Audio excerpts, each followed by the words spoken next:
Welcome to the Slop Temple. We pray this video helps. You begin by confirming XP Service Pack 3 and whether your system is 32-bit or 64-bit. Chrome needs the matching installer. Once done, download the offline Chrome installer into C/downloads so network interruptions won't break the process. Make sure to right-click the installer and choose Run as Administrator. This elevates permissions and prevents silent failures. You'll see a user account control prompt. Accept it. The installer will extract files and launch the setup wizard automatically.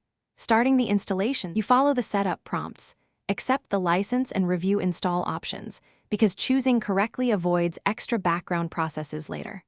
Once you pick options, make sure to uncheck making Chrome the default if you plan to keep another browser for legacy apps. During installation, opt out of background apps or auto-update if system resources are tight. Windows XP handles updates differently, so manual updates can be safer. When the installer finishes, Chrome will launch and offer to import bookmarks and settings. Choose what makes sense. You finish by testing core functions.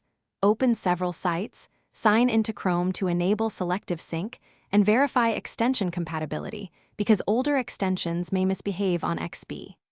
Once extensions are added, make sure plugins like Flash or Java are updated only from trusted sources if required.